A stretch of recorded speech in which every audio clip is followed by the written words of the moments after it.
Bicara Supply Chain,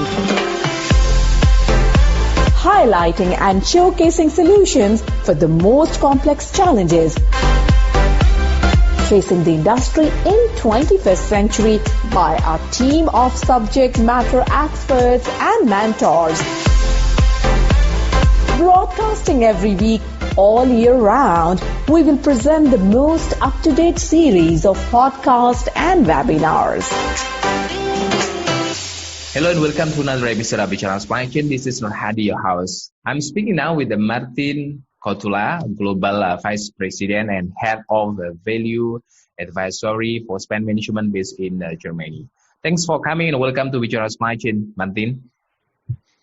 Thanks for having me, Nur Hadi. It's a pleasure. So, can you please brief a bit about yourself, your professional background, and what do you do at the SAP? Yeah, so I actually started with 17 years old at ABB, so the electrical company, SEA Brown Boveri, based in Switzerland. I was doing a trainee education program in Germany. Then that was my early start into the procurement space, became junior supply manager, introduced already the first e-procurement solution before the internet bubble burst actually. Spent a couple of years in the corporate sourcing department at ABB. And then after part-time MBA, I actually went into the consulting space, spent 3 years with Accenture and 3 years with a boutique consultancy company, but always in the procurement space, optimizing categories, restructuring projects. Had the pleasure to buy also chocolate and packaging, etc. So it was a very exciting time. Then after the part-time DBA, I actually said, maybe I need to start a new career, and this is where I joined SAP. And currently I lead the value advisory team for spend management, and we help our customers in their digitalization journey from procurement for supply chain, and actually advise them from a business perspective how technology can be leveraged and how can we actually help them. Awesome. So today's topic is the intelligent spend management, and I would like to start the discussion by asking you what is the intelligent spend management means, and also what advice can you offer to the procurement leaders when they wanted to start this journey?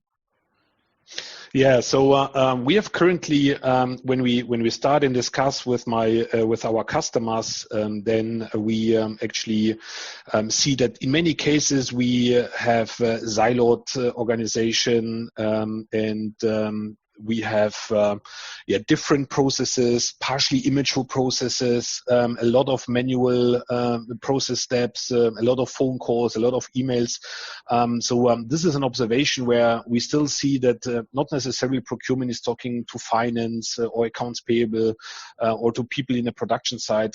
So there are a lot of, process inefficiencies in the company. And when we introduce the intelligent spend management, it is, of course, around intelligent technologies. Yeah, it is around to improve the quality and to improve the spend management process for different functional areas, and also to align across different spend categories. Yeah, so it's really the one perspective on the entire spend.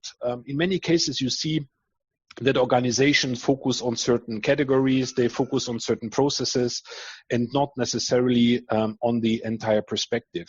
So if you combine, for example, travel and expense, or temporary workforce, contingent workforce, direct materials, MRO parts, or across the supply chain, in many cases this is quite heterogeneous managed. And by embedding intelligent technologies, which is artificial intelligence, machine learning, when we talk about chatbots, etc., this is something where it becomes more dominant in the space, and it becomes the new normality. Yeah? So it's the new normal to adopt those technologies, like an end consumer is actually using chatbots, maybe in a conversation within an online shop. And I think this is a bigger challenge than for the procurement organizations if we really go that path. A different dimension is also when we think of policies and spend under management. Yeah, in many cases, organizations focus only on the classical 80% of spend under management. But we have, with the new technologies, the ambition could be and should be maybe 100%. So there is no need to actually divide a certain Pareto efficiency to that spending. And by going forward, if we talk about data and insights lead, of course, insights to action. And this is where we need to focus more on having clean data. If you have dirty data or a lot of free text, even the best technology can't necessarily help you in this regard to provide the right insights. We also combine those technologies with networks. So SAP has one of the largest business networks around the globe where suppliers can collaborate with buying organizations, can also build digital new channels in that space. So it's definitely an area where we see technology is changing the way how businesses are really operating. And also in the past, it was a bit different. Yeah. So it was more the focus around this is my requirement. This is what we need to design. Let's build a unique process. Let's customize the classical ERP systems. But now we see that in many cases, actually technology is kind of leading also procurement best practices. Awesome. Other thing I would like to ask is what is the most benefits of having intelligent spend management and why this matters for the business? Yeah, so I mean, for the business, one of the obvious things is I think no one is really debating anymore if digitization or digital disruption is coming, right? I think it's a very strong trend. It's there. So the question would be how procurement organization can actually deal with that kind of a challenge and how they can be prepared going forward. I see a lot of organizations. I mean, we saw that the early adopters already bypassed. Yeah, they already started to adopt those technologies. They are piloting with chatbots and stuff like this. But we also see that there are still organizations where they are in the decision phase. Yeah, they are struggling to say yes or no, or they are waiting for the next wave maybe. But I would say start now and don't wait. It is very important that we start evangelizing it. And if organizations can't go big, with a broad procurement transformation, they should at least start small with some of the pieces. Yeah, they need to get executive sponsorship, of course, but really today's reality is agile, and we see this with COVID, what is happening and how it's disrupting global supply chains from one day to the other. And I think it is really necessary for those organizations. And what I mentioned earlier, the processes and the deployment in a cloud environment, for example, or with those new technologies is really different. So in the old days, you would say, well, we need to create a 100-page process view. We need to run through this blueprinting and have everything in a detailed way. But to make a different example, if you consider Apple or Microsoft, and if you consider those updates, how often you would need to rewrite a process book just because they are releasing new innovations. And this is something which really becomes critical to be also agile and to really leave maybe classical, unique, custom-specific processes. And going forward, I think it's because it's urgent. People and organizations need to save money. Supply chains and demand is really volatile.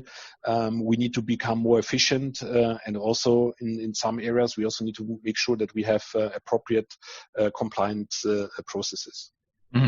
So, can you please provide a few example, Martin, like best practices, how actually we can implement the intelligent spend management?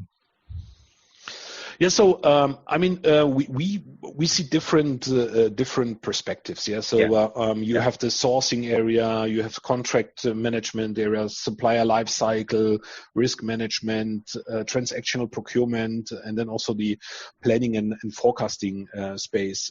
So I would say one of the best practices is really to solve a current problem. I would always start and argue when your house is burning, you need to call the fire department. It's a very obvious process, and the same applies for the business.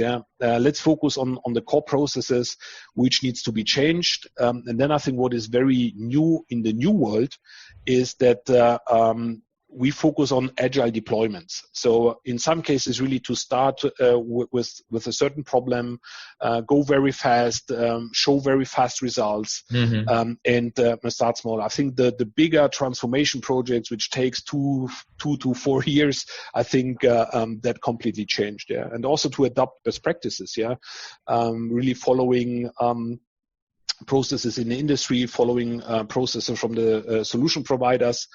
Try to stick to the standard wherever possible and to minimize the customization, because that is the bottleneck going forward. If you want to adopt new technology, new innovations, new releases, that becomes a very critical phase. Do you have any final thoughts or key takeaways before we close today's talk, Martin? Yeah, so I would say my recommendation also as a key takeaway would be really start digitization as soon as you can. So go away from manual processes and paper-based processes. Start really the digital transformation. I also see data is the new oil. Everyone knows this. We need to digitize the processes and also leading to the insights. And you can start already now, because if you have a lot of free text processes, it's not necessarily is helpful, because the machine can't necessarily analyze that in an appropriate way. But the technology like machine learning can also help, at least with certain classification. And also, I would say the clear focus on an end-to-end process. There is also a study by McKinsey arguing organizations should consider the source to settle process really from end to end. They also argue that roughly around 80% of the tasks in operational procurement can be automated going forward. I'm pretty sure it will take a certain time, but it's definitely there. And when it comes to new technologies, don't be scared about this one. We have organizations, they use chatbots for negotiation processes. So no one actually sees that there is a chatbot behind the scenes negotiating, let's say, smaller RFQs with the suppliers to approach the technical sourcing events. I think that's there. As mentioned, early adopters already starting it, using it. They are getting a competitive advantage there. What we, for example, saw when COVID started, that in our risk management module, we had at the beginning of this year, in January, much more alerts already highlighting the risk for supplies from China. That was based because a lot of data is analyzed across the globe, and with this insight to action and the predictive alerts, CPOs would be able to already see what is coming and how their supply chains are affected. And finally, I think there are very strong solution providers in the market. Feel free to reach out to SAP, and we are happy to also help in defining the journey, talk about what the trends are, talking about industry-specific trends and how organizations help to really have a very solid discussion to drive this procurement and supply chain transformation going forward. Awesome. Thanks again, Martin. I really enjoyed the conversation with you. See you and goodbye. Absolutely. Thank you so much. Goodbye. At Bicara Supply Chain, we are committed to driving global perspective to embrace technological adaptation in improving process efficiencies. Don't forget to subscribe, like, and share Bicara Supply Chain. And stay tuned for the latest updates. To learn more, visit our website www.bicarasupplychain.com. Thank you for listening to us. We look forward to seeing you at our next episode.